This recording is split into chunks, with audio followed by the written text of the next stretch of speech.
ಈ middle class ಹುಡುಗರ ಜೀವನ ಎಷ್ಟು ಕಷ್ಟ ಅಲ್ವಾ. ಮನೆ ಅಕ್ಕಪಕ್ಕ ಫಸ್ಟ್ ಕೆಲಸ ಮಾಡ್ಬೇಕಾದ್ರೆ ಮೈ ಕೈ ನೋಯ್ತಿತ್ತು. ಇವಾಗ ಈಚೆ ಬಂದ್ಬಿಟ್ಟು ಒಳ್ಳೆ ಕೆಲಸ ಮಾಡೋಣ ಅಂತ ನೋಡಿದ್ರೆ ಇವ್ರಿಲ್ ಕೊಡೋ ಟೆನ್ಷನ್ಗೆ ತಲೆನೋವು ಬಂದು ಕೂದಲೆಲ್ಲ ಉದ್ರೋಯ್ತೈತ್ ಕಣ್ರಿ. ಇದೆಲ್ಲ ನೋಡ್ಬಿಟ್ಟು ನನಗಂತೂ ಗಂಡ್ ಮಕ್ಳು ಜೀವನನೇ ಕಷ್ಟ ಅಂತ. ಇದೆಲ್ಲ ಇರ್ಲಿ, ಇವತ್ತು ಲಾಸ್ಟ್ ದಿನ ಆಗಿತ್ತು ನನ್ನ ಆಫೀಸಲ್ಲಿ. ಈಗ ಆಫೀಸ್ ಬೇರೆ ಚೇಂಜ್ ಮಾಡಿದ್ನಲ್ಲ, ಇದು ಲಾಸ್ಟ್ ದಿನ ಆಯ್ತು ಅಂತ ನಮ್ಮ ಬ್ರದರ್ ದುಡ್ಡು ಕೊಡ್ತಾರ ಅಂತ ನೋಡ್ತಾ ಇದ್ದೀನಿ. ಅಣ್ಣ ಸಖತ್ ಆಕ್ಟಿಂಗ್ ಮಾಡ್ತಿದ್ದೆ ಕಣ, ಕಲಾವಿದ ಕಣ, ನಮಸ್ಕಾರ ಕಣ. ನೀನು ಅವ್ರು ದುಡ್ಡು ಕೊಟ್ರು ಅನ್ಕೋಬೇಡಿ, ಕೊಡ್ಲಿಲ್ಲ. ಆಫೀಸ್ಗೂ ಇವ್ರಿಗೂ ಬಾ ಹೇಳಿ ನಾನು ಆಫೀಸ್ ಬಿಟ್ಟು ಹೋಯ್ತಿದ್ದೀನಿ ಅಂತ ಇವ್ರಿಗೆ ಬೇಜಾರಾಗಬೇಕಲ್ವಾ, ಇವ್ರಿಗೆ ಖುಷಿ ಆಯ್ತೈತಂತೆ. ದೇವ್ರು ನಿನ್ಗೆ ಒಳ್ಳೇದು ಮಾಡ್ತದ. ಹಂಗೆ ಬರ್ತಾ ಪೆಟ್ರೋಲ್ ಹಾಕ್ಸ್ಕೊಂಡು ರೋಡ್ ನೋಡ್ಕೊಂಡು ಬರ್ತಾ ಇದ್ದೆ.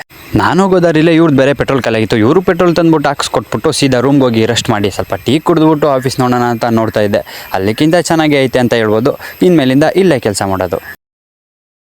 ಫೋಟೋ ತಗೊಂಡು ಏನು ಮಾಡಿ ಸಾ, ಫೋಟೋ ತಗೊಂಡು ಎಲ್ಲ ಬರ್ತೀನಿ ನೋಡ್ರಿ, ಬರ್ತೀನಿ ಏನು ಮಾಡಿದ್ರಿ ಸಾ ಫೋಟೋ ತಗೊಂಡು.